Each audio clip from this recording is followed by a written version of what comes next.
પરમાત્મા આપણા ભાવનગરની ધરા પર દાદા સાહેબના આદિરાસરમાં 122 વર્ષથી પ્રભુ બિરાજમાન છે. આજે એના સાનિધ્યમાં માતુશ્રી ભાનુમતીબેન, નવનીતરાય, પ્રભુદાસભાઈ શાહ પરિવાર સહપરિવાર આજે માતુશ્રી ભાનુમતીબેનના સરસ મજાના ધર્મમય જીવનની, આરાધનામય, તપશ્ચર્યામય જીવનની અનુમોદનાર્થે એમનું જીવતું જગત્યું, એમનો જીવિત મહોત્સવ કરવા માટે આપણે બધા ભેગા થયા છીએ. બહુ સરસ મજાની વાત આજે કરવી છે. આજનો વિષય બહુ અનેરો છે. તમે બધાને વિષય ખબર છે. પરમાત્મા, મહાત્મા અને મહાન. આ વિષયની શરૂઆત કરતા પહેલા એક સરસ મજાની ભૂમિકા બનાવું છું. આપણે ત્યાં ઉત્તરાધ્યયન સૂત્ર છે. ઉત્તરાધ્યયન સૂત્રની અંદર એક હિત શિક્ષા બહુ કોમન છે. લગભગ કોઈ પણ દીક્ષા હોય ને, એ દીક્ષાની હિત શિક્ષામાં ગુરુ ભગવંત તો એ ચેપ્ટર લેતા હોય કે જીવનની અંદર આપણા આત્માને 4 દુર્લભ વસ્તુઓ મળી છે. પહેલી દુર્લભ વસ્તુ મનુષ્ય ભાવ. 4 ગતિ છે: નરક, દેવ, તિર્યંચ અને મનુષ્ય. નારકના જીવો કેટલા? 14 રાજલોકની અંદર નારકના જીવો 7 રાજ. નારકની અંદર જે જીવો છે કેટલા છે? અસંખ્ય જીવો છે. દેવલોકના દેવો કેટલા? અસંખ્ય. નારકો અસંખ્ય, દેવલોકના દેવો અસંખ્ય. એકેન્દ્રિયથી લઈને પંચેન્દ્રિય સુધીના જે જીવો છે, તિર્યંચ જીવો જે છે, એ તિર્યંચ પણ અસંખ્ય છે. અને નિબોધના જીવો કેટલા? તો કે અનંતા. આ અસંખ્યાતા અને અનંતાની વચ્ચે મનુષ્યો કેટલા? તો કે સંખ્યાતા. કેટલા સંખ્યાતા? ભાવનગરથી પાલિતાણા વચ્ચે રોડ પર નવડા લખવામાં આવે ને તો પણ સંખ્યાતા, અસંખ્યાતા થાય, સંખ્યાતા થાય. એટલા સંખ્યાતા પણ નહીં. 29 આંકડામાં સમાઈ જાય એટલા જ મનુષ્યો 15 કર્મભૂમિમાં મનુષ્ય લોકમાં કીધા છે. એવા 29 આંકડામાં સમાઈ જાય એવા સંખ્યાતા મનુષ્યોમાં આપણો જન્મ થયો. એનાથી દુર્લભ અમૂલ્ય જીવ શાસનની આપણને પ્રાપ્તિ થઈ. કેવું જીવ શાસન આપણને મળ્યું? અત્યારે કદાચ 750-800 કરોડની સંખ્યા છે. આખા વિશ્વની ગણતરી કરીએ તો કદાચ 7.5 અબજ 8 અબજની સંખ્યા. એમાં આપણા જીવોની વસ્તી કેટલી? તો કે 75 થી 80 લાખ. કોઈ કરોડ કે છે, કોઈ 40, 45, 50 લાખ કે છે. આપણે વચ્ચેનો ફિગર મૂકીએ 0.01% પણ આપણી વસ્તી નથી. સંખ્યાતા મનુષ્યોમાં આપણો સમાવેશ થવો, એમાં પણ આટલા બધા મનુષ્યોમાં જીવ શાસન આપણને મળ્યું. અને જીવ શાસન મળ્યા પછી પણ ભાવનગર જેવો સંઘ આપણને મળ્યો. નેવીસુરી દાદા, સરસ મજાનું નેવીસુરી દાદા જેવી ગુરુ પરંપરા આપણને મળી. આ એક સોનામાં સુગંધ ભળે ને એવી વાત છે. કેવા પુણ્ય કર્મો આપણે બાંધ્યા હશે, કેવો પુણ્ય વૈભવ આપણે મેળવ્યો હશે. મને ઘણી વાર એમ થાય કે કદાચ આપણે કર્મ મહાસત્તા સાથે કદાચ આપણે કોઈ સોદો કરવા બેઠા હોઈએ અને કર્મ મહાસત્તાને આપણે કીધું હોય કે ભાઈ તું અમારા 1000 ભોગ, સામાન્ય ભોગ તું લઈ લે, કદાચ 10,000 ભોગ આપ લઈ લો, પણ મને એક મનુષ્ય ભાવ આપો કે જેમાં મને જીવ શાસન કરે. કર્મ મહાસત્તા કે 4,000 ભોગ લીધા તો મને મનુષ્ય ભોગ પણ આપો, તને જીવ શાસન પણ આપો. પણ શરત એટલી કે મનુષ્ય ભાવ આપ્યો, જીવ શાસન આપ્યું, અને પછી તને ક્યાંક કલકત્તા, યુપી, બિહાર સાઈડ કોઈ નાના ગામની અંદર જઈને બનાવ. કોઈ ચાલશે? મેં કીધું ના, અમારે એવું નથી જોયું. તો કે શું કરવું છે? તો કે એવી જગ્યાએ જૈન ધર્મ મળે કે જ્યાં આપણે કોઈ ગુરુ ભગવંતનો સંયોગ મળે. રોજ સવારે ઉઠીએ ને ગુરુ ભગવંતના દર્શન અમને મળે. એવો સરસ મજાનો જાત જમાલ કરતો સંગ આપો. ત્યારે કેટલાય આપણા તુચ્છ મનુષ્ય ભવ કદાચ ધર્મમાં સંતાય આપણી પાસે લઈ લીધા છે. એટલે બધા જ તુચ્છ મહાસ એ ભવોની સામે આપણને આવો સરસ મજાનો ભવ મળ્યો કે જેની અંદર મનુષ્ય ભવ પણ મળ્યો, જીવ શાસન પણ મળ્યું, જાગતો સંત પણ મળ્યો. રોજ સવારે ઉઠીએ અને ગુરુ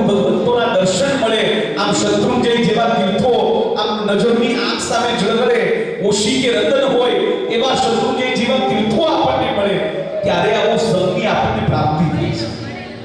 એમને નથી મળ્યો. પરમ સૌભાગ્ય છે આપણું કે આપણને મનુષ્ય ભાવ, આવું જીવ શાસન, આવો સંત, આવી ગુરુ પરંપરા, આવા દેવ, આવા ગુરુ મળ્યા. ટાઇટલ છે ને, એ ટાઇટલ ઘણું બધું કહી જાય છે. પરમાત્મામાં પણ માં છે, મહાત્મામાં પણ માં છે. માં ક્યાં નથી? તમે બોલો આ મારા છે તો મારામાં પણ માં છે. તમે બોલો આ અમારા છે તો અમારામાં પણ માં છે. અને કાલે અરવિંદ બાબાએ કીધું એ આત્મામાં પણ માં છે. માં ક્યાં નથી? વર્ષો પહેલા અંગ્રેજોનું શાસન હતું આપણા ઉપર. લંડનની અંદર રાણી વિક્ટોરિયાની દીકરી, એનું નામ હતું એલિસ, જેને આપણે એલિઝાબેથ તરીકે ઓળખીએ છીએ. એ એલિસનો 8 વર્ષનો દીકરો, એને ટીબીની બીમારી થઈ, ક્ષય રોગ થયો. એ વખતે ટીબી એટલે ક્ષય રોગ એટલે એવું કે જેને ટીબી થાય એ પતી જાય, જેને ક્ષય થાય એનો ક્ષય થઈ જાય. એટલી બધી જોરદાર બીમારી હતી, એટલી બધી કાપીની બીમારી હતી. લંડનની સુપરમાં સુપર હોસ્પિટલની અંદર, સુપર ડિલક્સ રૂમની અંદર એ એલિસના 8 વર્ષના દીકરાને દાખલ કરવામાં આવ્યો છે. એની બહુ કાળજી રખાયેલી છે. લંડનના ટોપ મોસ્ટ ડોક્ટરો એની સેવામાં, એની ચાકરીમાં લાગેલા છે. 8 વર્ષનો દીકરો છે. કાચના રૂમની અંદર, કાચના બારણાની અંદર એ દીકરો પેક છે. ત્યાં આગળ એને સુડાવવામાં આવ્યો છે. એલિઝાબેથને એલિસને બહાર બેસાડવામાં આવી છે. ડોક્ટરે સ્પષ્ટ ઇન્સ્ટ્રક્શન આપી છે કે બેન તમે અંદર જતા નહીં. તમારો દીકરો છે જેને ટીબી થયો છે, ક્ષય રોગ થયો છે. અંદર જશો ને એના કીટાણુ, એના જર્મ્સ તમને લાગી જશે અને પછી એની સાથે તમારી ટ્રીટમેન્ટ કરવી પડશે. તમે ભણેલા ગણેલા છો, એજ્યુકેટેડ છો, માટે તમે આ ભૂલ કરતા નહીં. બહાર બેસો પણ અંદર જતા નહીં. એ એલિસ બહાર બેઠી છે. દરવાજો બંધ છે, વચ્ચે કાચનો ડોર છે. પેલો 8 વર્ષનો દીકરો અંદર સૂતો છે. એની આંખ ખુલી, એની દૂરથી એની માને જોઈ. એની માને જોતાની સાથે એને કીધું કે માં તું બહાર કેમ છે? તું અંદર આવ ને, મારે તારી જરૂર છે. તું હંમેશા મારી પાસે હોય. આજે મારે જરૂર છે, મને તકલીફમાં છું, દુઃખમાં છું, પીડામાં છું, તું બહાર બેઠી છે. મહેરબાની કરીને અંદર આવ. એક આકૃતિ કરે છે, રડે છે.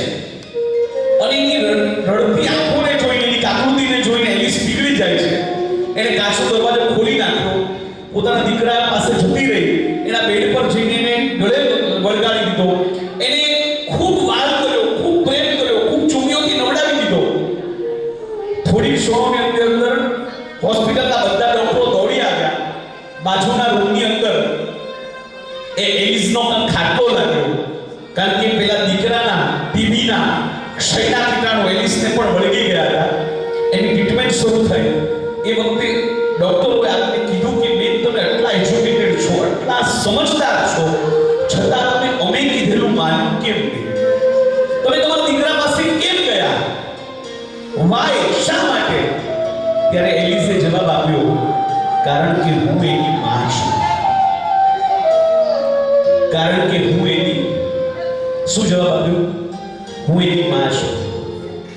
3 જગતના નાથ, દેવાદિદેવ, શાસનપતિ પરમાત્મા મહાવીરદેવને આપણે પૂછીએ કે પ્રભુ તમે 72 વર્ષનું તમારું આયુષ્ય હતું ને, પ્રભુ તમે 71મા વર્ષે દીક્ષા લેતે તો પણ તમારો મોક્ષ નક્કી હતો. ભગવાન તમે ચરમ શરીરી હતા. ભગવાન તમારો મોક્ષ ક્યારે અટકવાનો નહોતો. છતાં પરમાત્મા 30 વર્ષની ભર યુવાન વયે તમે દીક્ષા લઈ 12.5 વર્ષની ગોરાતીકોર સાધના કેમ કરી? 12.5 વર્ષની ગોરાતીકોર સાધનાની અંદર 11.5 વર્ષના 24 ઉપવાસ કેમ કર્યા? પોતાના શક્તિ પાર ખેંચી અને પરમાત્મા આવી અઘોર તપશ્ચર્યા કેમ કરી? પરમાત્મા કેમ કરી? શા માટે કરી? ત્યારે પરમાત્મા એક જ જવાબ આપશે, કારણ કે દીકરાઓ હું તમારી માં છું. આપણે જ્યાં સુધી પરમાત્માને પરમાત્મા તરીકે જોઈએ છીએ ને, ત્યાં સુધી કદાચ પરમાત્મા પ્રત્યેનો એવો ભાવ, એવો પ્રેમ, એવો સ્નેહ જાગતો નથી. પરમાત્માને જ્યારે આપણે માં તરીકે જોવાનું શરૂ કરશું, માં હોય ને એની મેન્ટાલિટી કેવી હોય, માનસિકતા કેવી હોય. આપણે બહાર જવાનું હોય ને સવારે વહેલા એ ઉઠે, રોટલા એ ઘડે, બધું જમવાનું એ બનાવે, બધું એ કરે આપણા માટે થાળી પીરસીને આપી દે. પછી આપણે તો ખાલી કોળીઓ મોઢામાં મૂકી ખાઈ પીને આપણે નીકળી જવાનું.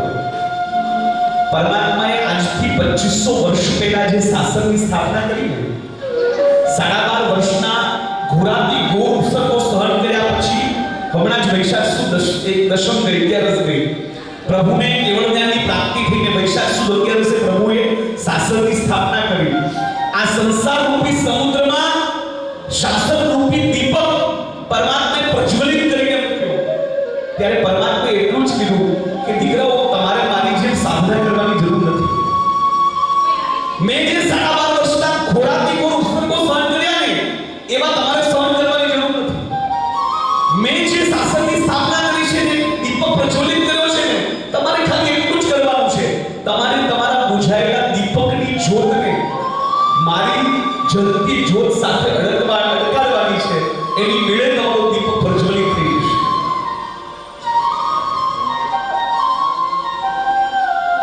આજે એ દેવ તત્વ, સુદેવ તત્વ, એ સુદેવ તત્વ એના ઉપકારોને યાદ કરવાનો અવસર છે.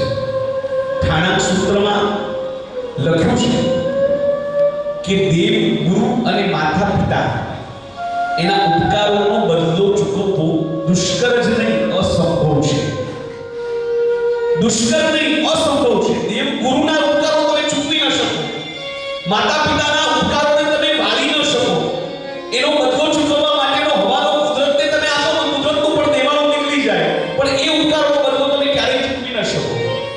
આજે આપણે ચૂકવણી કરવા નથી બેઠા, આજે આપણે ખાલી યાદ કરવા બેઠા છે કે એ દેવ તત્વએ, એ ગુરુ તત્વએ, એ મા તત્વએ આપણા પર કેવો પરમ ઉપકાર કર્યો છે. પરમાત્મા ન હોત, એને જીવ શાસન ન બનાવ્યું હોત, એને જીવ શાસનની સ્થાપના ન કરી હોત, તો આપણે ક્યાં હોત? પ્રભુએ જીવ શાસન આપણને ન આપ્યું હોત, આ શાસનમાં આપણો જન્મ ન થયો હોત, તો આપણે કઈ જગ્યાએ હોત, કઈ પોઝિશનમાં હોત? ખાલી એકવાર કલ્પના કરવી. આપણને કેવા પરમાત્મા મળ્યા છે, કેવા દેવાથી દેવો મળ્યા છે. થોડા વર્ષો પહેલા એક બહુ સરસ મજાની વાત મેં વાંચી. એક વૈજ્ઞાનિક થયો આલ્બર્ટ આઇન્સ્ટાઈન. એ આલ્બર્ટ આઇન્સ્ટાઈન છે ને, એ જે જમાનામાં થયો ને, એ જે જમાના પ્રિન્ટ મીડિયાનો હતો, ડિજિટલ મીડિયા નહોતી.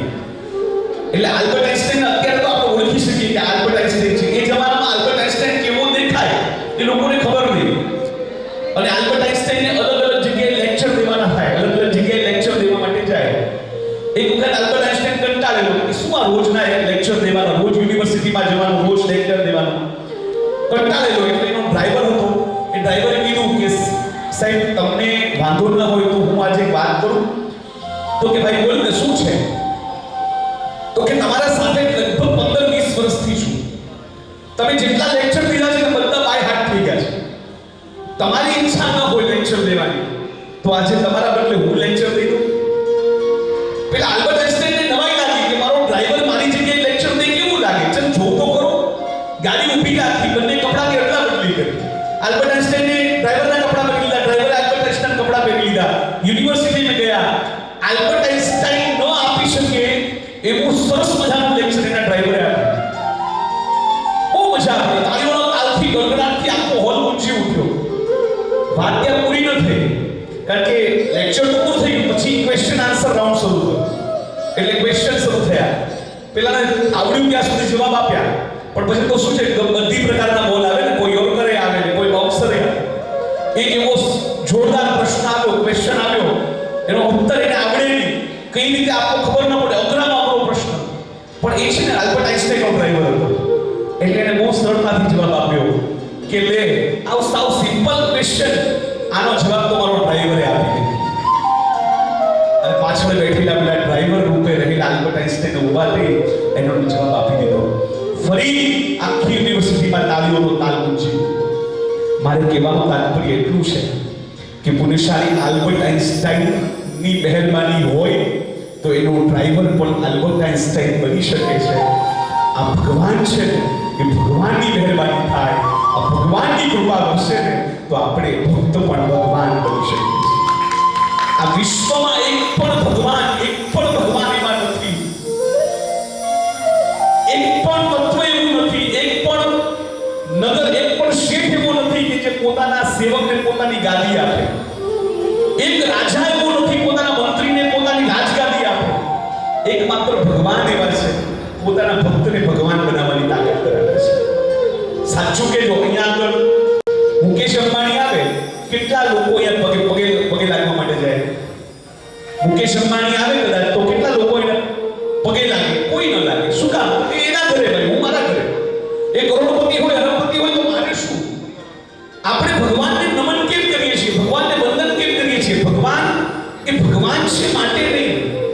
આપણે બોલીએ છીએ ને સવારમાં ઉઠીને રોજ સ્તુતિ બોલીએ, ગિરવાર ગુણો તારા કેટલા, ગુણ સાગરો ઓછા પડે, રૂપ લાવણ્યતા કેટલી, રૂપ સાગરો ઓછા પડે, સામર્થ્ય કેવું અજોડ છે, સહુ શક્તિઓ જાતી પડે, તારા ગુણાનો વાદમાં સરસ્વતી ઓછી પડે. પ્રભુ ગુણોના ભંડાર છે. આ વિશ્વમાં એક પણ ગુણ એવો નથી કે જે દેવાધિદેવમાં ન મળે. પ્રભુ રૂપના અવતાર છે. આ વિશ્વમાં કોઈનું રૂપ પ્રભુની સામર્થ્યની સામે ન આવે. અને આ વિશ્વની અંદર પ્રભુ સામર્થ્યના અવતાર છે. પ્રભુના સામર્થ્યની સામે કોઈ ન આવે એવું પ્રભુનું અજોડ સામર્થ્ય છે. હમણાં મેં પ્રભુની શક્તિ વાંચી કે પ્રભુનું સામર્થ્ય કેટલું હોય. શાસ્ત્રમાં એની કલ્પના મૂકી છે. 12 યોદ્ધાનું બળ એક આંખલામાં હોય, 15 આંખલાનું બળ એક ઘોડામાં હોય, 20 ઘોડાનું બળ એક હાથીમાં હોય, 500 હાથીઓનું બળ એક કેસરી સિંહમાં હોય, 2000 કેસરી સિંહોનું બળ એક અષ્ટાવક્ર પ્રાણીમાં હોય, 10,000 અષ્ટાવક્ર પ્રાણીનું બળ એક બળદેવમાં હોય, 2 બળદેવનું બળ એક વાસુદેવમાં હોય, 2 વાસુદેવનું બળ એક ચક્રવર્તીમાં હોય, 1 કરોડ ચક્રવર્તીઓનું બળ એક નાગેન્દ્રમાં હોય, 10 કરોડ નાગેન્દ્રોનું બળ એક ઇન્દ્રમાં હોય, અને એવા અનંતા ઇન્દ્રોનું બળ મારા પ્રભુની ટચલી આંગળીમાં. આખા વિશ્વનો નાશ કરવા માટે અને આખા વિશ્વનું રક્ષણ કરવા માટે જેવું બળ પર્યાપ્ત છે. આવા દેવાધિદેવ પણ શાસ્ત્રકાર ખબર શીખે છે કે પ્રભુનું સામર્થ્ય છે એટલે એને વંદન નથી કરવાનું. પ્રભુ ગુણોના ભંડાર છે કે રૂપના અવતાર છે કે સામર્થ્યના અવતાર છે એટલે પ્રભુને વંદન નથી કરવાના. પણ પ્રભુ જેવા છે ને એવા આપણને પણ બનાવવાની તાકાત રાખે છે એટલે પ્રભુને વંદન કરવાના છે. જેવા પ્રભુ છે એ પ્રભુની ઉપકાર એવો છે કે જેવા પ્રભુ છે એ પ્રભુના પસાએ આપણે પ્રભુ જેવા બની જશું. આજે આ પરમાત્માને ભાવથી વંદન કરીએ, પરમાત્મામાં રહેલી માને સૌથી વધારે વંદન કરીએ. મને આજે કહેવાનું મન થાય, અહીંયા એક માતા બેઠી છે. આ 3 પરમાત્માનો ઉપકાર આપણા ઉપર બહુ છે. એક ભાવનગર મંડળ આદિનાથ ભગવાન, આખા ભાવનગરના રાજા. એક ગોડીજી પાર્શ્વનાથ ભગવાન કે જેના સાનિધ્યમાં વર્ષો તમે વિતાવ્યા. અને ત્રીજા પરમાત્મા દાદા સાહેબ મંડળ માયુષ્ય ભગવાન. બરાબર? આ ત્રણેય પરમાત્માની વિશેષતા ખબર છે? આદિનાથ ભગવાન અને પાર્શ્વનાથ ભગવાન અને માયુષ્ય ભગવાન ત્રણેયની એક કોમન વાત, ત્રણેય પરમ માતૃભક્ત હતા. ઉદાહરણો છે. આદિનાથ ભગવાનને કૈવલ્ય મળ્યું, પહેલું કોને આપ્યું? માતાને આપ્યું. પાર્શ્વનાથ ભગવાન દેવલોકથી પોતાની માતાને જોવા માટે બાળકનું રૂપ લઈને આવ્યા કે હું કયા માતાને કુક્ષીએ પધારવાનો છું, કઈ માતાના ગર્ભમાં હું આવવાનો છું, પહેલું જોવા માટે આવ્યા. વામા માતાને જોવા માટે આવ્યા. વામા માતા દિરાસરના રસ્તે જીવેશ્વર પરમાત્માની પૂજા કરવા જતા હતા અને દિરાસરમાં 8 વર્ષના બાળકનું રૂપ લઈને જોવા આવ્યા કે હું કયા માતાને કુક્ષીએ આવવાનો છું.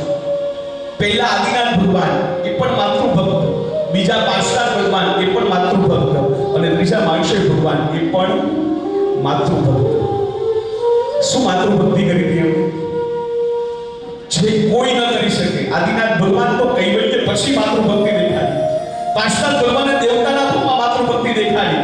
મહાવીર સ્વામી ભગવાન તો એવા હતા, ગર્ભની અંદર હજી શિશુ પણ જન્મ પણ નહોતો લીધો, હજી ગર્ભની અંદર હતા અને પોતાની માતાની ચિંતા કરી કે મારી માતાને મારા પગ અડકવાના કારણે, મારા હલનચલનના કારણે માતાને દુઃખ પડતું હશે, હું અટકાવી દઉં, મારું હલનચલન અટકાવી દઉં. એ હલનચલન એમને અટકાવી દીધું અને ખબર પડી કે એના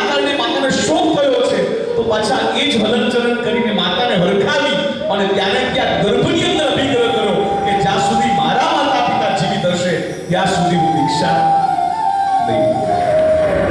આવા ત્રણ માતૃ ભક્ત પરમાત્મા આપણને મળ્યા છે.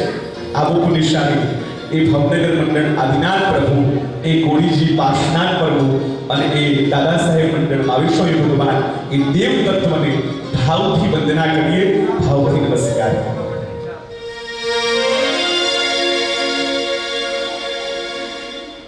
હું શાને કહું કે આ મુજથી થયું, તારી કરુણા છે અનહદ ને ફળ મેં લયું.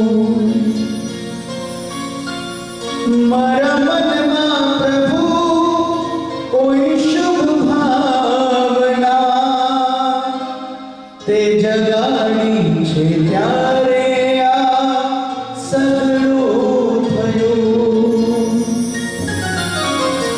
તારા નામે બધું થાય છે, લોકો મારા ગુણો ગાય છે. ના હું કોઈનો ગર્વ લઉં, તારા વિશ્વાસે જીવાય છે. તારું ધારું બધું થાય છે, મને આજે સમજાય છે. ના હું કોઈનો ગર્વ લઉં,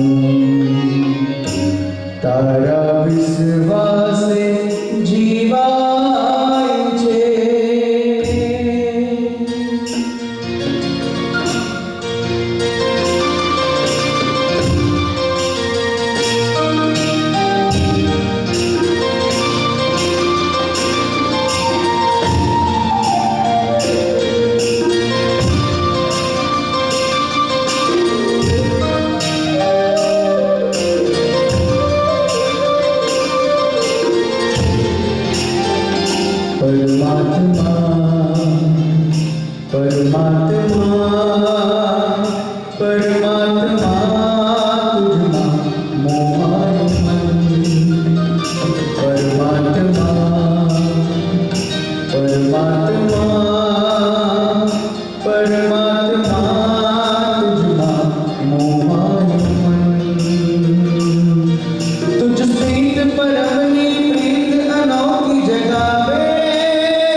नहीं अस्त व्यस्त होवे मस्त छूट चरणों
શિખરોને વંદન.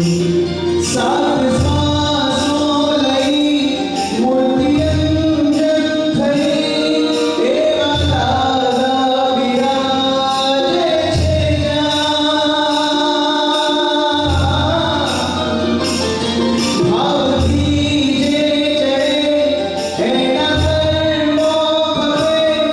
ભરત ક્ષેત્રનું મોક્ષ છે જ્યાં.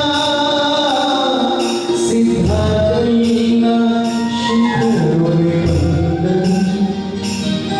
શત્રુંજયના શિખરોને વંદન. સિદ્ધાચલના શિખરોને વંદન. શત્રુંજયના શિખરોને વંદન.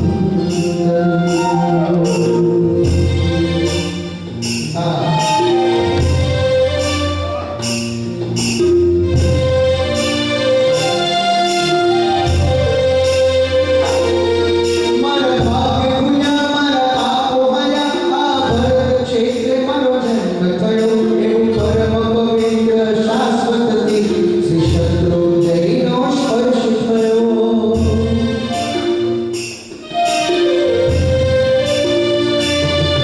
જેના કણકણમાં રજકણમાં અનંતા જીવો તર્યા છે.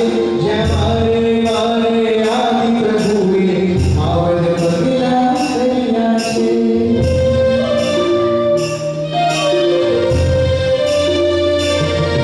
જે તીરથ ઉપર સિદ્ધિ છે, જે શાશ્વત સુખ નિધિ છે, એવા તીરથને કરું વંદના. જેના તળિયે ચૈત્રેટી છે, જેના શિખરે ઋષભજી છે, એવા તીરથને કરું વંદના. ચાલો સહુ કોઈ ચાલો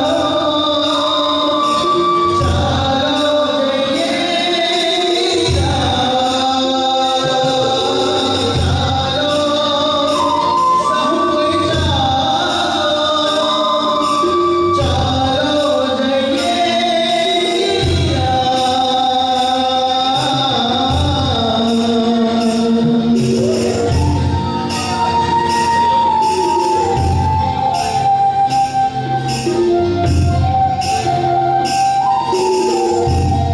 આપણે હમણાં જે તત્વની વાત કરી, પરમાત્મા નામના તત્વમાં સુદેવ આવી જાય, એવી રીતે મહાત્મા નામના તત્વમાં સુગુરુ આવી જાય.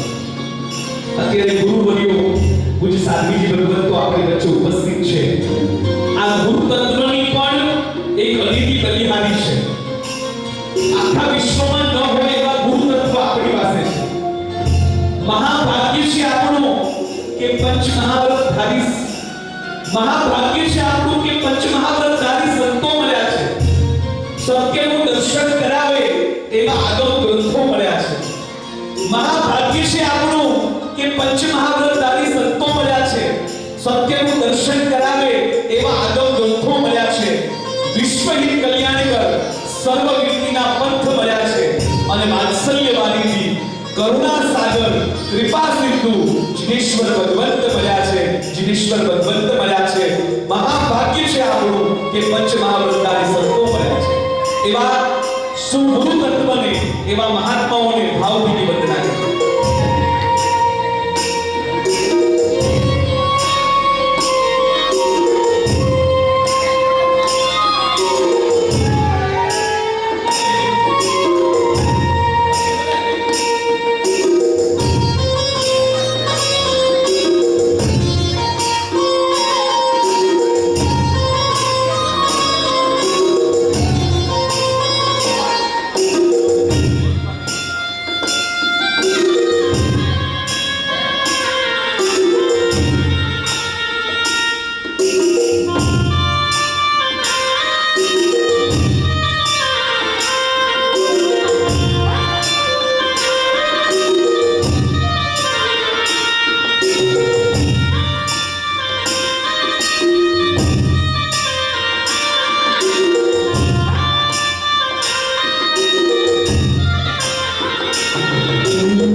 જીવ શાસ્ત્રમાં ત્રણ આચાર્ય ભગવંતોનું નામ બહુ જ પ્રથમ પંક્તિમાં લેવાય છે.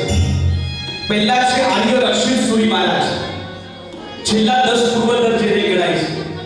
એ આર્ય અશ્વિન સુરી મહારાજ જો જીવ શાસ્ત્રને મળ્યા હોય ને તો એની પાછળ એમની માતા, એ માતા ન હોય તો આર્ય અશ્વિન સુરી મહારાજ ન મળ્યા હોય.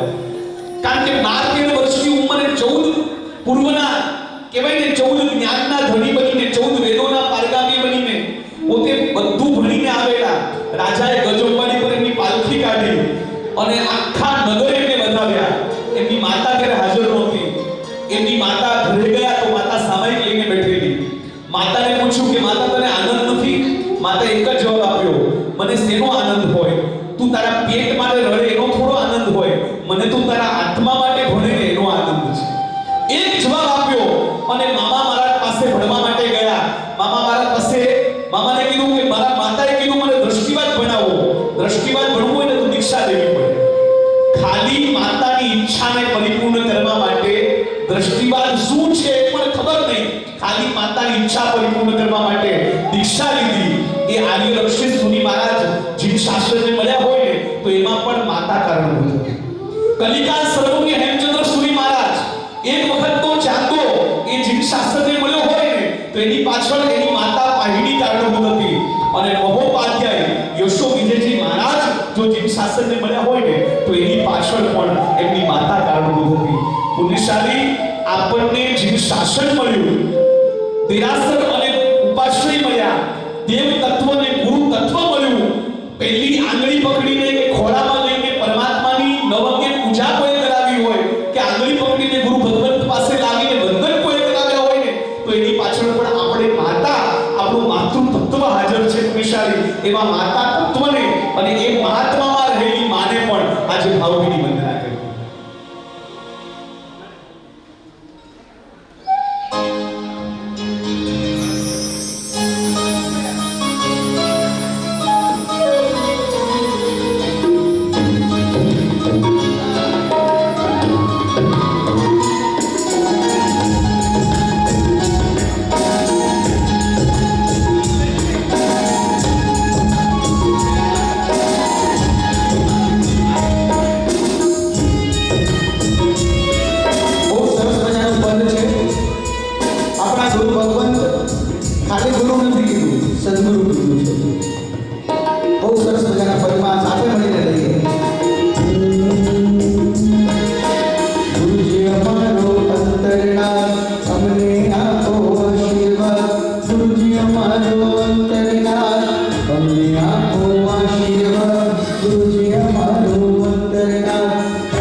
સામૂહિક ગુરુ વંદના જય સિયાય હેણમંદામી નમસ્કાર સુહરાઈ સુગતપો શરીર નિરામાદ સુખસયમ યાત્રા નિગોહો છોજી સ્વામી સાતા જેજી હાર પાણીના સોજી છામી ખમા સમળો વંદિમ જય સિયાય હેણમંદામી શાકરણ સંધિસ ભવન અબુઠ્યોની અભિન્દ્ર રાયમ ભામ્યો છામ ખામ વીરાયમ જાંગિંચી અપત્યમ પર્વતી મધ્ય બાણે વીણે વ્યવચાર જન્ન ઉપચાર સમાસ દ્રવાસાય પૂરી ભાષાએ જાંગિંચી મઝ્ઝા વીણે પરહિણ સુમમાં ભાઈરમાં તુબ્બે જણા બહમ જાણા સુનિચ્છાન દુરમ છામી ખમા સબલો વંદિમ જાણ જય ઇસી હી આય હેણ વંદામે સુક્ષાતા સેતી છામી ખમા સબલો વંદિમ જાણ જય ઇસી હી આય હેણ વંદામે છાવધારણ સંધિ સભગન વાયણા સંધિસામ એચ વિછામી ખમા સબલો વંદિમ જાણ જય ઇસી હી આય હેણ વંદામે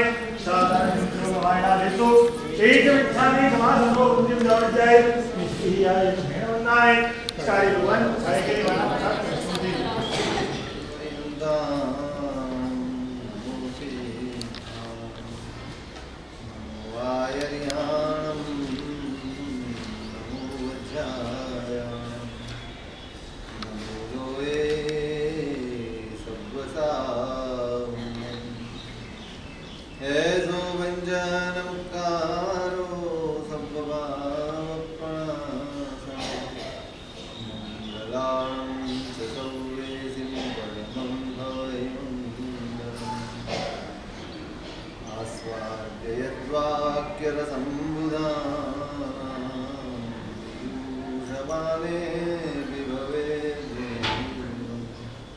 नमामिदं विश्वजनीयवाचं वाचं यमेन्द्रं दिनवर्धनम्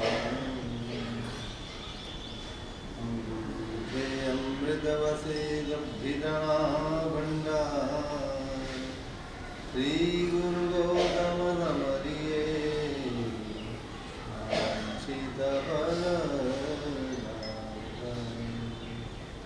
अचिन्त्यचिन्तामणिकल्पशाकिने विशुद्धसद्ब्रह्मसमाधिशा दयार्वार्थितदायिने सदा नमो नमः श्री गुरुने नमो नमः श्री गुरुरे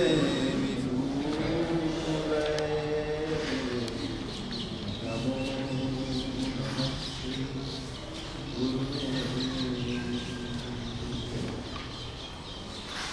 ઠાણક સૂત્રમાં મેં હમણાં વાત કરી, ઠાણક સૂત્રમાં લખ્યું છે કે દેવ ગુરુ અને માતા પિતાના ઉપકારોનો બદલો ચૂકવવો દુષ્કર જ નહીં પણ અસંભવ છે. પૂર્વધર મહાત્મા ઉમા સ્વામીજી મહારાજ થઈ ગયા, જેનું નામ એના માતા પિતાના નામો પરથી પડ્યું, ઉમાપતિ અને સ્વાતિ. જેના નામ માતા પિતાના નામ પરથી જેનું નામ પડેલું એ ઉમા સ્વામીજી મહારાજ પૂર્વધર મહાત્મા. એ ઉમા સ્વામીજી મહારાજનો એક ગ્રંથ છે પ્રશ્નોત્તરી ગ્રંથ. એની અંદર પણ એમણે એ જ વાત કરી છે કે દેવ ગુરુ અને માતા પિતાના ઉપકારો તમે બદલો ન ચૂકવી શકો, એ વાળી ન શકો તમે. સૂરી પુરંદર હરિભદ્ર સૂરી મહારાજ પોતાના યોગ શબ્દ ગ્રંથમાં લખે છે કે દરરોજ સવારે ઉઠી તમારા માતા પિતાને રોજ સવારે ઉઠીને નમસ્કાર કરજો. મહોપાધ્યાય યશો વિજયજી મહારાજ પોતાનો ગ્રંથ છે દ્વાત્રિશિકા ગ્રંથ. એની અંદર પોતે પ્રશ્ન પૂછે છે કે જીવનના દરેક કાર્યની અંદર સફળતા અપાવે એવું સૌથી મોટું અને ભવ્ય શુકલ બનતું કાર્ય કયું? અને પછી પોતે જેનો પ્રત્યુત્તર આપે છે કે માતા પિતાની સેવા, માતા પિતાની શુશ્રૂષા, માતા પિતાનો વિનય એ સૌથી શ્રેષ્ઠમાં શ્રેષ્ઠ શુકલ બનતું કાર્ય છે. એનાથી બીજું ઉપરનું કોઈ કાર્ય નથી. અને 400 વર્ષ પહેલા થઈ ગયેલા મહોપાધ્યાય વિનય વિજયજી મહારાજ શાંત સુધારસ ગ્રંથની અંદર, શાંત સુધારસ ગ્રંથના રચયિતા લોક પ્રકાશ ગ્રંથની અંદર પોતાની ઓળખાણ પોતાના સંસારી પિતા તેજપાલ અને સંસારી માતા રાજશ્રીના નામથી આપે છે. સજ્જનતાની પાપા પગલી કહી શકાય એવા 35 ગુણો કીધા છે માર્ગાનુસારિતા. એમાંનો એક ગુણ છે માર્ગાનુસારિતાના ગુણમાં એક ગુણ છે કૃતજ્ઞતા. એ કૃતજ્ઞતા ગુણની અંદર માતા પિતાની કૃતજ્ઞતા રાખવાની, માતા પિતાના ઉપકારોને યાદ કરવાના, એ એવું લખેલું છે. અને સાક્ષાત જીવેશ્વર પરમાત્મા, સાક્ષાત અરિહંત પરમાત્મા, તીર્થંકર પરમાત્મા પણ જ્યાં સુધી ગૃહસ્થ અવસ્થાની અંદર હોય ને ત્યાં સુધી એ કૃતજ્ઞતા ગુણને બરાબર પાડે છે. જ્ઞાતા ધર્મ કથા નામના આગમ સૂત્રમાં લખ્યું છે કે મલ્લીનાથ પરમાત્મા, 19માં મલ્લીનાથ પરમાત્મા રોજ સવારે ઉઠી, જ્યારે ગૃહસ્થ અવસ્થામાં હતા, રોજ સવારે ઉઠી કુંભ રાજા એટલે એમના પિતા એમના કક્ષમાં જતા, એમને વંદન કરતા, એમને પ્રણામ કરતા ભક્તિથી. આપણું જીવ શાસન છે ને એ માતા પિતાના ઉપકારોને કેટલી ઉચ્ચ પૂજનીય કક્ષામાં મૂકે છે. આપણે ત્યાં માતા પિતાના આદરની વાત નથી, આપણે ત્યાં તો માતા પિતાના પૂજનની વાત છે. માતા પિતા એ ઘરના ભગવાન અને ભગવતી છે, એમનું પૂજન કરજો. હાડ હાડમાં હેત ભર્યું જેને વેદ વેદ વરદાન, દેખ ઘેર ઘેર એ જ બિરાજે મારા ભૂતળમાં ભગવાન. આ ભૂતળમાં ભગવાન છે. આવા માતૃતત્વને આજે વંદના કરવાનો અવસર છે. માતા પિતાના ઉપકારોને પરમાત્મા પણ કદી ભૂલતા નથી. માવતરના વિનય વિના જીવન પુષ્પો કદી ખીલતા નથી. માતા પિતાના ઉપકારોને પરમાત્મા પણ કદી ભૂલતા નથી ને માવતરના વિનય વિના જીવન પુષ્પો કદી ખીલતા નથી. દુઃખ વેઠવું અને સુખ વહેંચવું એ જ જેનું કામ છે. નામકરણની વિધિ વિના પણ માતા જેનું નામ છે. જગતનો સર્વશ્રેષ્ઠ કોટીનો સંબંધ તમારો ને મારો જેની સાથે બંધાયેલો છે. જેણે આપણા જન્મને કદાચ હર્ષના અશ્રુઓથી વધાવ્યો છે. ખાલી કલ્પના કરી જુઓ, આપણો જ્યારે જન્મ થયો હશે કેટલી આનંદિત, કેટલી પ્રસન્ન થઈ હશે માવડી. કદાચ આપણને છાતી સરસા રાખીને આંખેથી અશ્રુની ધારા બહાવી હશે. એક સરસવના દાણા જેવી પથરી પેટમાં હોય ને, ત્રાહિમામ ત્રાહિમામ પુકારાવી રહી ન શકીએ.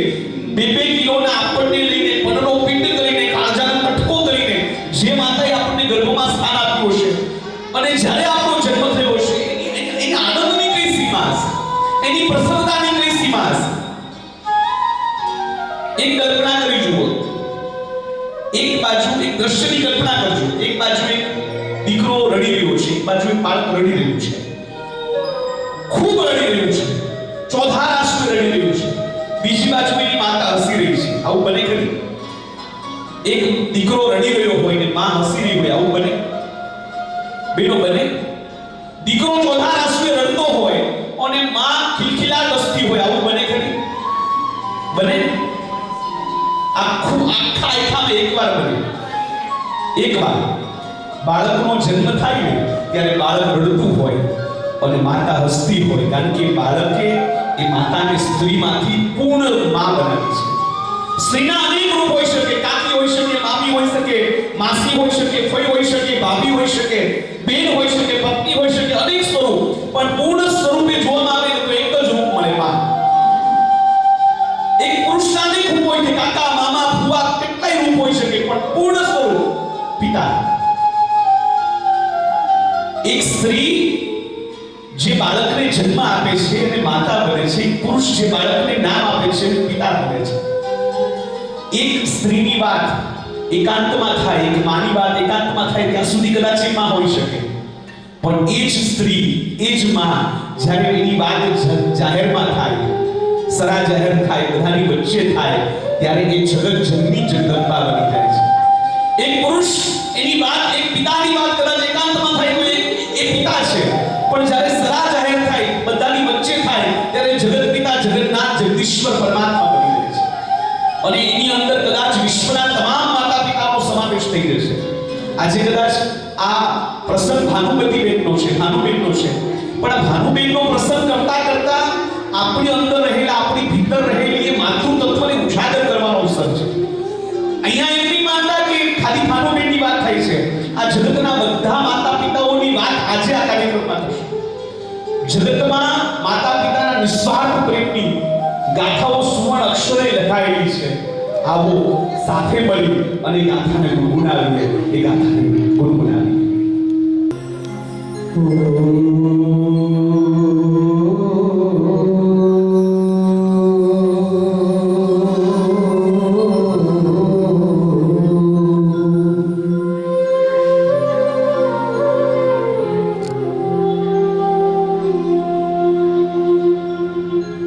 કે જગનો આધાર ની આગળીનો, જગનો આધાર ની આગળીનો, તે કાળજામાં કંઈક ભર્યા રે,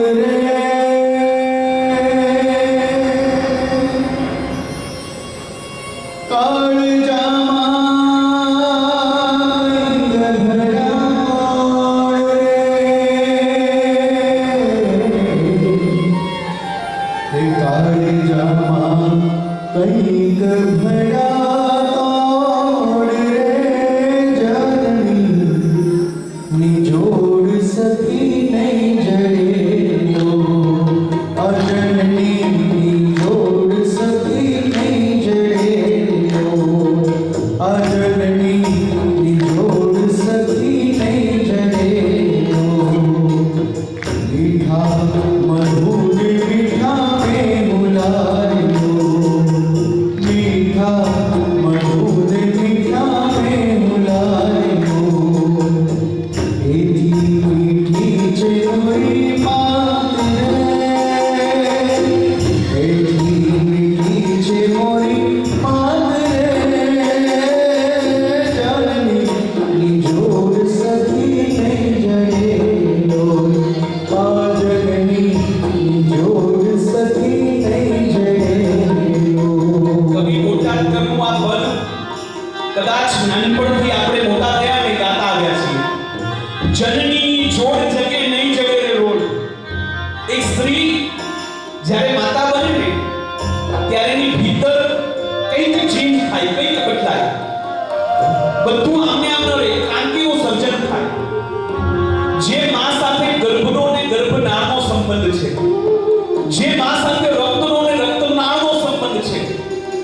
જન્મની સાથે એ માનું આખું જીવન બદલાય છે.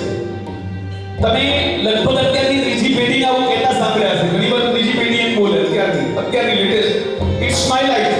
મમ્મી મારી લાઈફમાં ઇન્ટરફિયર નહીં કરવાનું, પપ્પા મારી લાઈફમાં ઇન્ટરફિયર નહીં કરવાનું, આ મારું લાઈફ છે, મારું જીવન છે. એક માના જીવનને જોઈએ ને, એક માના જીવનને જોતા એવો અહેસાસ થાય કે ક્યારેય કોઈને પોતાનું જીવન નથી હોતું.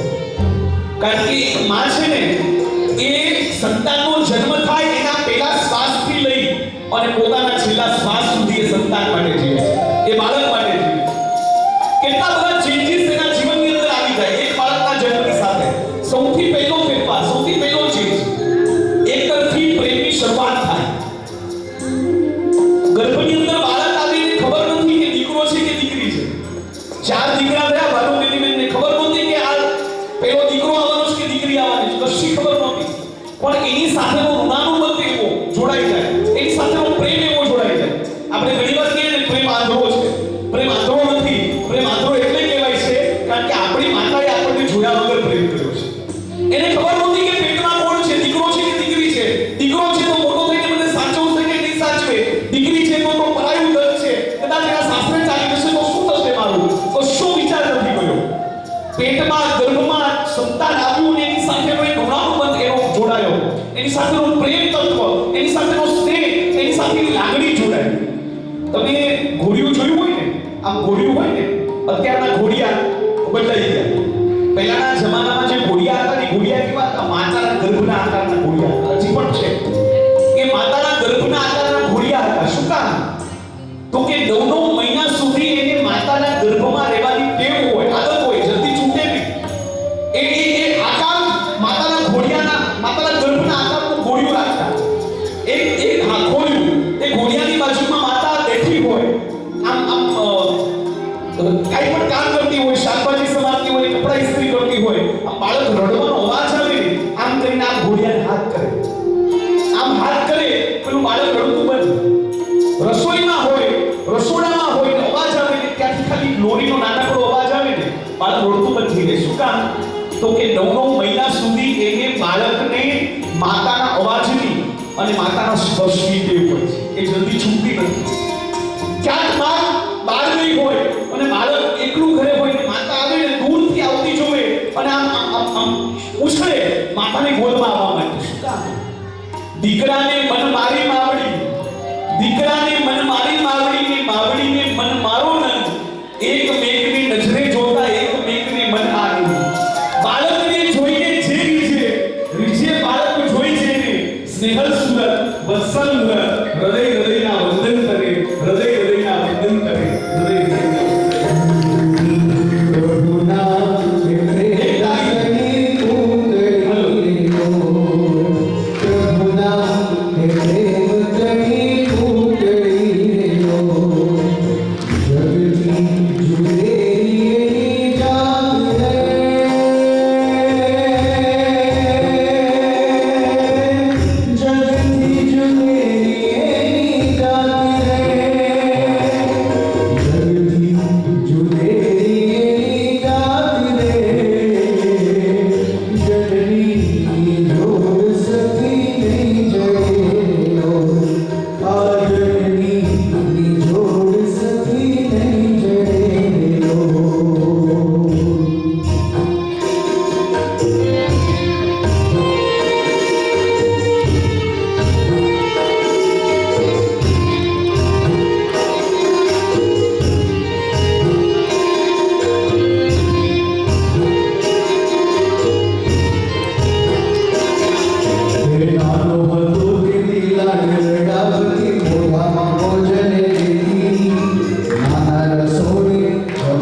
ઉપનિષદનું જ્ઞાન લેવા માટે કાશીમાં ભણવા ગયો.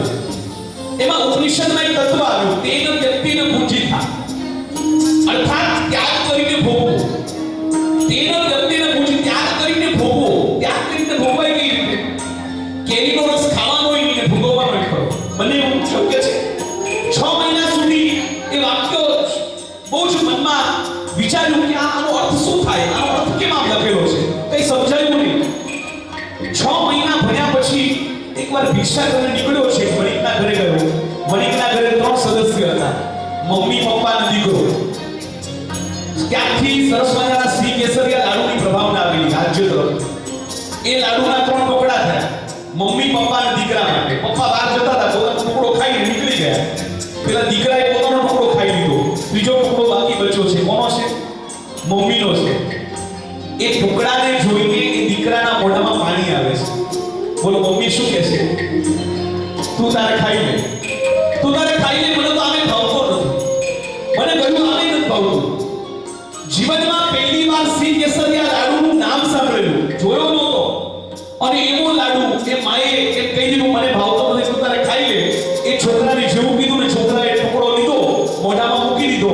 એ છોકરાના મોઢા પર જે આનંદ હતો ને, એના કરતા કંઈક ઘણો આનંદ એની માતાના મુખ પર હતો. અને એ જોઈને પેલા કાશીના પંડિતને સમજાઈ ગયું, તેન વ્યક્તિને પૂજિતા, ત્યાગ કરીને ભોગવાય કોને? એ માતાના વર્તનને જોઈને પામી ગયો. ભોગ લઈને નહીં, ભોગ દઈને ખુશ થાય, ભોગ દઈને રાજી થાય ને એનું નામ. સાથે મળી લઈ જાતી સાથે પછી કોણ દે તું, તજી તાજુ તાજુ મને કોણ દે તું,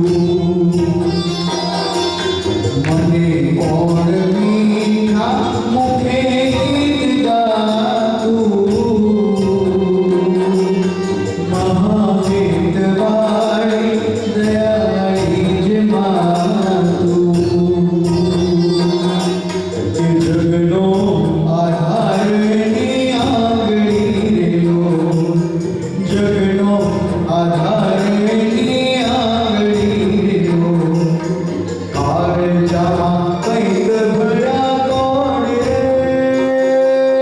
કાળજામાં કંઈક ભર્યા કોણ રે,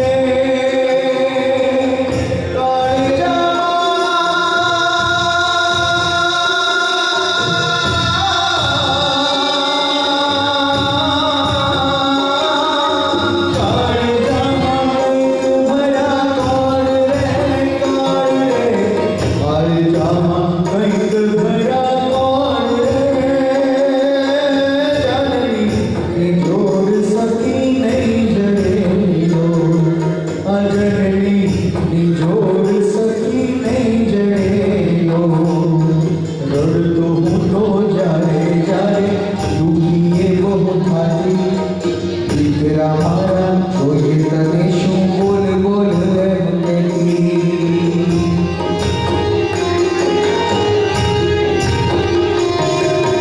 રડતો હું તો જ્યારે જ્યારે દુખીએ બહુ થાતી, દીકરા મારા જોઈએ તને શું બોલ બોલ એમ કહેતી. મારા સુયુતી માં માથે હાથ ફેરવતી માં, મારા સુયુતી માં માથે હાથ ફેરવતી માં, જન્મદાતા જનની મોરી યાદ આવે મોરી માં, જન્મદાતા જનની મોરી યાદ આવે મોરી માં, યાદ આવે મોરી માં, યાદ આવે મોરી માં, જન્મદાતા જનની મોરી યાદ આવે મોરી માં, જન્મદાતા જનની મોરી યાદ આવે મોરી માં. માતુલ તત્વને આપણે વંદન કરવા છે, ગુરુ ભગવંતને પણ સાંભળવા છે. એક જ વાત કેવી છે, મેં હમણાં વાત કરી, એક તરફથી પ્રેમની શરૂઆત કરી માં, આપણા વ્યક્તિત્વને ખીલવવા માટે પોતાના અસ્તિત્વને ઓગાળે એનું નામ માં. કોઈ પણ પ્રકારના હેતુ વગર જે હિત કરે એનું નામ માં. કોઈ પણ પ્રકારની અપેક્ષા વગર દરેક અપેક્ષાને પૂર્ણ કરે એનું નામ માં. ભોગ લઈને નહીં, ભોગ દઈને રાજી થાય ને એનું નામ માં. અને છેલ્લે આંસુ આપણું પડે અને હૈયું એનું પીગળે એનું નામ માં. ગઈકાલે સાંજના કાર્યક્રમમાં સંજયભાઈ વાત કરી હતી કે આ માં એવી છે, લગભગ ગામમાં રહેતા હતા અને મમ્મી મામી મોટા મામીના હાથમાં બે બાજુ બે ડોલ હોય, માથે ઘડો હોય અને સાતના છેડા પકડીને બે કે ત્રણ છોકરા રમતા હોય અને એ કન્ડિશનમાં એ સ્થિતિમાં એ તળાવે જઈને કપડાં ધોઈને આવે. સાચું બોલજો, અહીંયા જેટલા પણ બહેનો છે મારે તમને પૂછવું છે, અત્યારે આપણી સુખશીલતા કેવી વધી છે? આમાંથી કોઈને 2-3 કિલોમીટર 4 કિલોમીટર પાણી ભરવા જવું પડે છે? કોઈને જવું પડે છે? પેલા ઘંટી દળવાની આવતી હતી, આ રીતે ઘંટી દળતા હતા પહેલાના જમાનામાં, ઘંટી દળવી પડે છે. એવી કોઈ મુશ્કેલી, શારીરિક એટલી સુખશીલતા થઈ ગઈ છે અને છતાં આપણને બધું ઓછું પડે છે. અને એમણે બધા જ શારીરિક કષ્ટોને વેઠી 4-4, 5-5 સંતાનોને મોટા કર્યા. પહેલાનો જમાનો અત્યારના જમાનામાં ફરક એટલો જ હતો. પહેલાના જમાનામાં અત્યારના જમાનામાં, અત્યારે તમારા ઘરની બહાર 4-5 કાર ઊભી હોય કે 4-5 વાહન ઊભા હોય ને સ્ટેટસ સિમ્બોલ કરે. અને પહેલાના જમાનામાં ફરક એટલો હતો કે 4-5 પોયરા રમતા હોય ને આંગણામાં, એ સ્ટેટસ સિમ્બોલ. આમ તમે ઘરના આંગણામાં પ્રવેશ કરો, આમ નાનો છોકરો હોય ને, કોઈ ઘરઘરતા રમતું હોય, કોઈ માટી ખાતું હોય, કોઈ ધૂળ ખાતું હોય, કોઈ ઘરની દિવાલે કેનવાસ સમજીને ચિત્રકારી કરતું હોય, કોઈ નાના છોકરા છોકરી હોય તો આમ ઢીકલા ઘરઘરતા રમતા હોય, મોટા હોય તો મમ્મી પપ્પાને મદદ કરાવતા હોય. એ સમય તમે વિચાર કરો, એ સમયની અંદર પણ કદાચ આપણા માતા પિતાના પર્સ ખાલી હતા પણ એમના હૃદય સમૃદ્ધ હતા. કદાચ તિજોરી તળિયા જાતા નથી પણ હૈયા લાગણીથી ભરેલા હતા. કદાચ બેંક બેલેન્સ નીલ હતી પણ હૈયે છે ને લાગણીની જીલ હતી. એ સમયની અંદર આ માવેતરે કદાચ આપણને સાધનો ઓછા વધતા આપ્યા હશે, સામગ્રી ઓછી વધતી આપી હશે, સમય ભરપૂર આપ્યો છે. કદાચ આપણા માટે પોતાના માટે પાઈના પલાખા માંડનાર માવતરે આપણા માટે સર્વસ્વ ન્યોછાવર કર્યું છે. આવા માવેતરને આજે વંદના કરવાનો અવસર છે. આવા માવેતરની આજે વધામણા કરવાનો અવસર છે. માતાની હજી ઘણી વાતો કરવી છે, એમના જીવનની હજી ઘણી વાતો કરવી છે, પણ એ પહેલા આપણે પરમ પૂજ્ય આચાર્ય રત્નકીર્તિ સુરેશ્વરજી મહારાજા ગુરુ ભગવંતને આ ક્ષણે આ સરસ મજાના અવસરે આપણે સાંભળીશું. એમના હૃદયની વાત, એમના અંતરની વાત, મહાત્મા પરમાત્મા મહાત્માને મા તત્વ આજે એમના મુખેથી આ વિષયને સાંભળી અને આપણે પરિપ્લાવિત થઈએ. પૂજ્ય ગુરુ ભગવંતને વિનંતી કરી સાહેબ.